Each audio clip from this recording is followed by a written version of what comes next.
نحمده ونصلي على رسوله الكريم اما بعد فاعوذ باللہ من الشیطان الرجیم بسم اللہ الرحمن الرحیم۔ معزز سامعین و سامعات، السلام علیکم ورحمۃ اللہ وبرکاتہ۔ ماہ رمضان المبارک بڑی ہی تیزی کے ساتھ ہم سے رخصت ہو رہا ہے اور چند دنوں کے بعد ماہ رمضان المبارک ہم سے الوداع ہو جائے گا، دور چلا جائے گا اور پھر 1 سال کی طویل عرصے کے بعد آئے گا۔ پتہ نہیں اس وقت تک ہم میں سے کتنے لوگ باحیات ہوں گے اور کتنے لوگ اس دنیا فانی کو چھوڑ کر جا چکے ہوں گے، لیکن یہ ماہ مبارک جاتے جاتے ہماری بخشش بھی کروانے کے لیے آیا ہوا ہے۔ یہ ماہ مبارک جا تو رہا ہے، لیکن جاتے جاتے اس ماہ مبارک میں کچھ ایسی راتیں ہیں کہ جن میں اگر ہم نے اللہ کی عبادت کر لی، اللہ کو راضی کر لیا، تو پھر اگر ہم اگلی شب قدر کو پائیں یا نہ پائیں، لیکن اللہ تبارک و تعالیٰ کی رحمتوں کے حقدار ہو جائیں گے۔ اگرچہ ہم اگلی شب قدر پائیں یا نہ پائیں، ہم اس دنیا میں رہے یا نہ رہیں، لیکن اگر ہم اس مرتبہ شب قدر پا لیتے ہیں تو پھر یہ ہمارے لیے کافی ہوگا، کیونکہ لیلۃ القدر کے بارے میں کہا گیا لیلۃ القدر خیر من الف شہر، کہ لیلۃ القدر جو ہے یہ 1000 مہینوں سے بہتر ہے۔ 1000 مہینوں کی 1000 مہینوں میں نہ جانے کتنی راتیں ہوں گی، اور ان کا جب حساب لگایا گیا تو تقریباً 80 برس کی عمر لگ جائے گی۔ 1000 راتیں جب ہم اس کو کاؤنٹ کرتے ہیں تو سوچے ذرا، آج کسی کی عمر 80 برس ہو تو بہت ہی زیادہ تعجب ہوتا ہے، کیونکہ آج 40-50 کی برس ہوتے ہوتے لوگ اس دنیا کو چھوڑ کر کے چلے جاتے ہیں۔ بہت سے لوگ تو 40-50 تک بھی نہیں پہنچ پاتے، کچھ بچپنے میں ہی چلے جاتے ہیں، کچھ جوانی میں قدم رکھتے ہیں اور اس دنیا فانی کو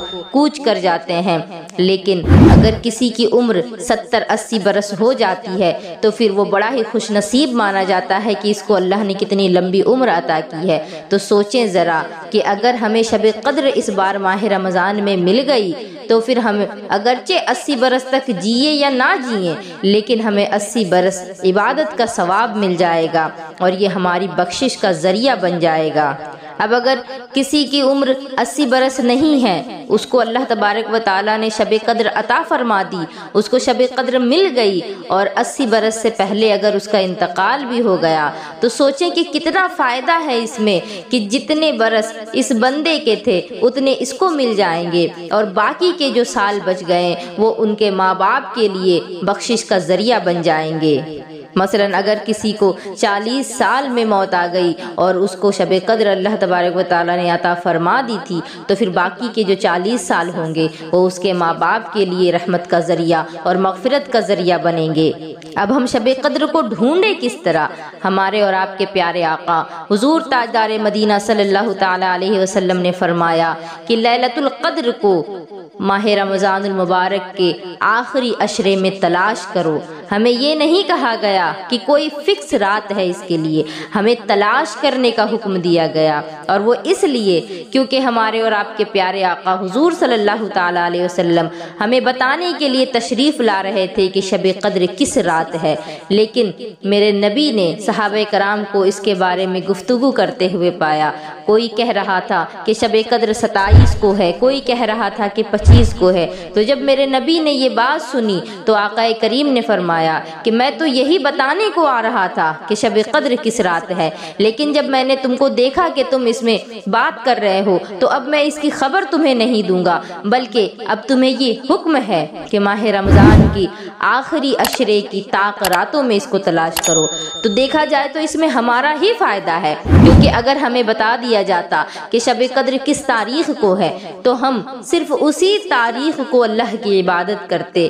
لیکن جب ہم سے اس بات کو چھپایا گیا ہے تو اس میں کتنی مصلحت ہے کہ ہمیں 5 راتیں ایسی مل گئی ہیں کہ جن کو ہم شب قدر کہتے ہیں، اور ان میں سے کوئی بھی رات شب قدر ہو سکتی ہے، کیونکہ شب قدر تبدیل ہوتی رہتی ہے۔ ماہ رمضان المبارک کے آخری عشرے کی 21ویں رات، 23ویں رات، 25ویں رات، 27ویں رات اور 29ویں رات، یہ 5 راتیں، ان میں ہمیں شب قدر کو تلاش کرنے کا حکم دیا گیا، اگر کسی سال ماہ رمضان میں شب قدر 21ویں رات کو ہوئی تو ضروری نہیں کہ ہر سال 21ویں کو ہی ہو، کبھی 25ویں کو بھی ہو سکتی ہے تو کبھی 27ویں کو ہو سکتی ہے۔ اور اکثر صحابہ کرام کا اس بات پر اتفاق رہا ہے کہ 27ویں شب کو شب قدر ہوتی ہے، لیکن جب ہم سے اس بات کو مخفی رکھا گیا ہے تو ہم پر یہ فرض ہوتا ہے، ہماری یہ ذمہ داری بنتی ہے کہ ہمیں حکم ہوا ہے کہ ماہ رمضان کی طاق راتوں میں اسے تلاش کریں، تو ان طاق راتوں میں ہم 5 کی 5 رات اللہ تبارک و تعالیٰ کے لیے وقف کر دیں،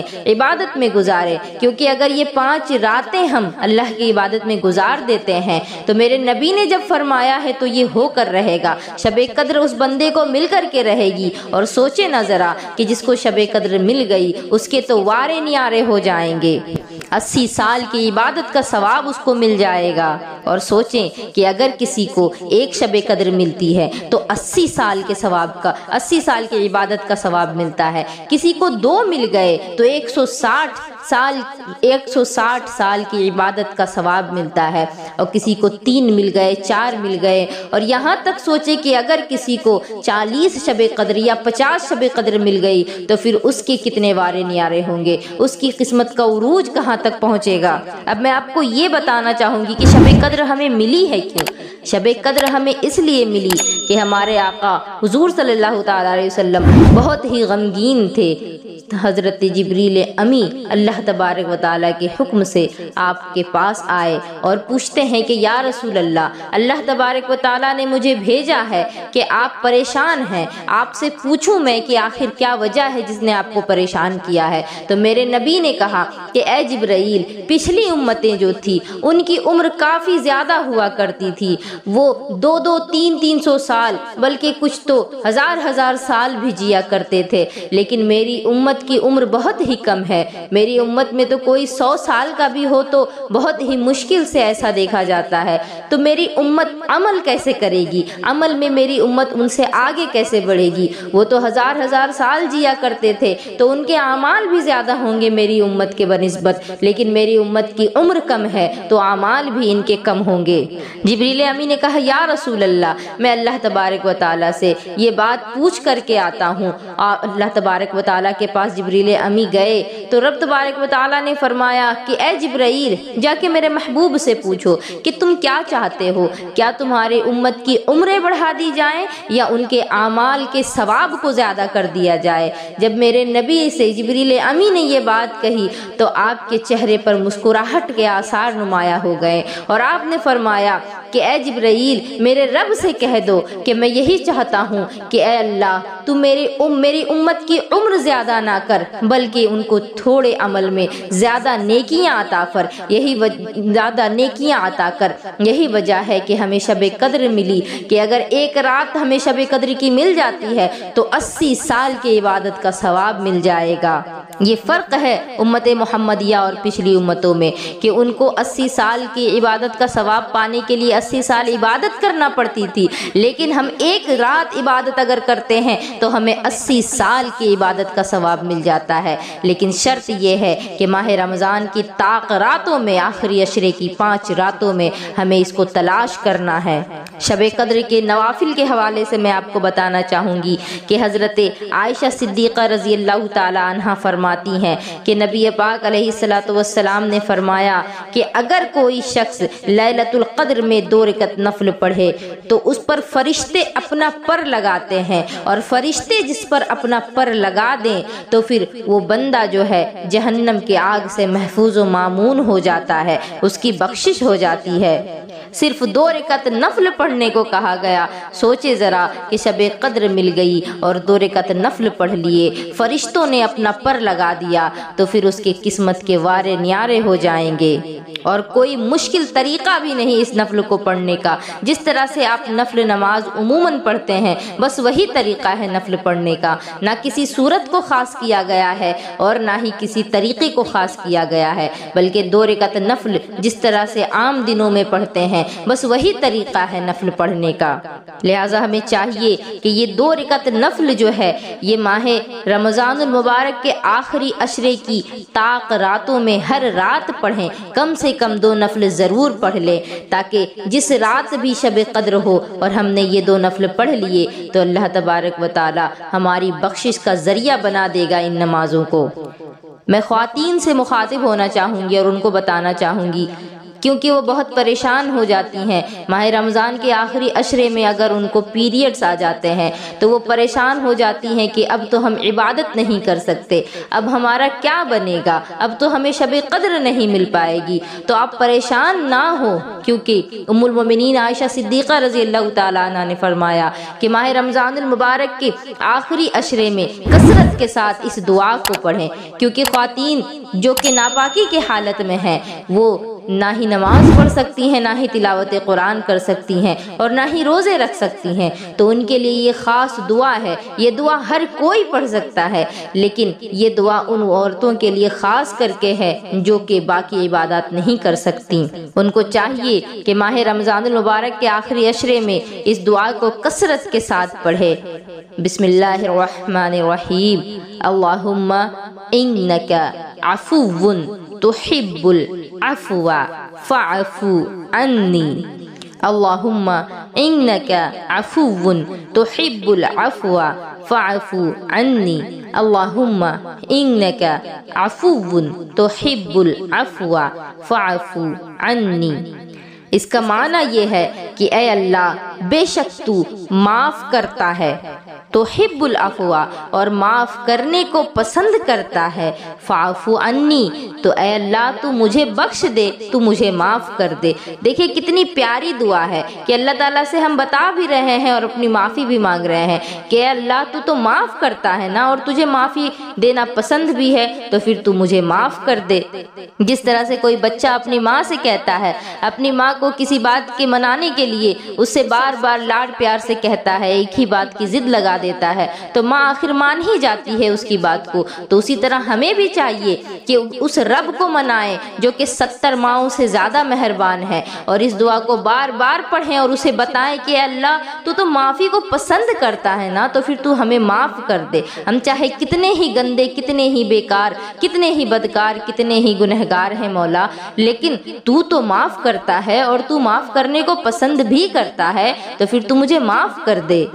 انشاءاللہ اللہ تبارک و تعالی ہمیں ضرور معاف کرے گا، کیونکہ وہ معافی کو پسند کرتا ہے۔ شب قدر جس رات ہوتی ہے، جبریل امی آسمان سے فرشتوں کو لے کر کے آتے ہیں، اور ان فرشتوں کے پاس 4 جھنڈے ہوتے ہیں۔ وہ بستیوں میں گھومتے گھومتے دیکھتے ہیں، عبادت کرنے والوں سے ملاقات کرتے ہیں، اور ایک روایت میں آتا ہے کہ عبادت کرنے والوں سے مصافحہ بھی کرتے ہیں۔ تو سوچے جبریل امی نے کسی سے مصافحہ کر لیا تو پھر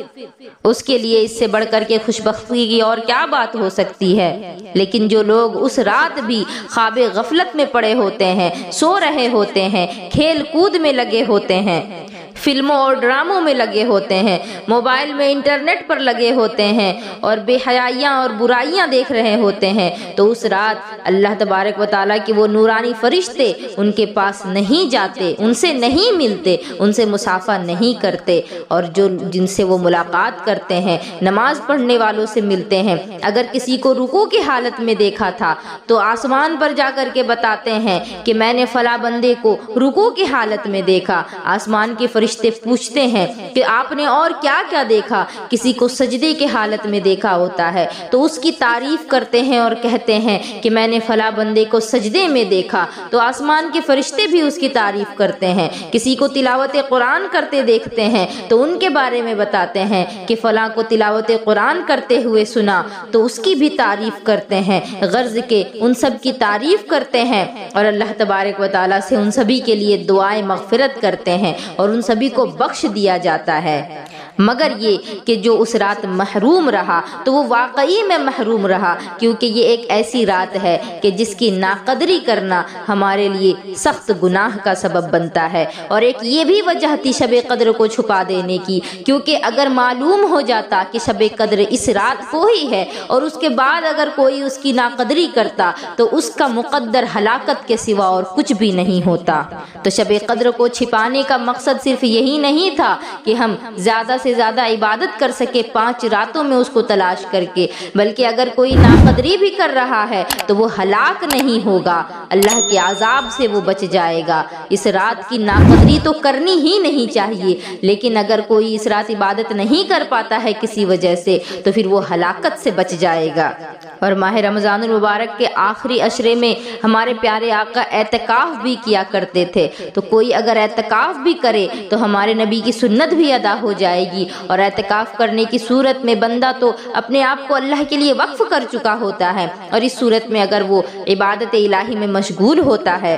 تو یقیناً وہ شب قدر کو پا لے گا، اور شب قدر کو پا لیا تو پھر اس کو 80 برس کی عبادت کا ثواب ملے گا انشاءاللہ تبارک و تعالی۔ اگلے بیان میں آپ سبھی کو شب قدر میں پڑھی جانے والی نمازوں کے متعلق تفصیل کے ساتھ بتاؤں گی، اور 2 رکعت نفل نماز جو میں نے بتائی ہے کوشش کریں کہ شب قدر جو 5 راتیں جن میں ہمیں تلاش کرنے کا حکم ہوا ہے ان 5 راتوں میں یہ 2 رکعت نفل ضرور ادا کریں۔ وما علینا الا البلاغ۔ السلام علیکم ورحمۃ اللہ وبرکاتہ۔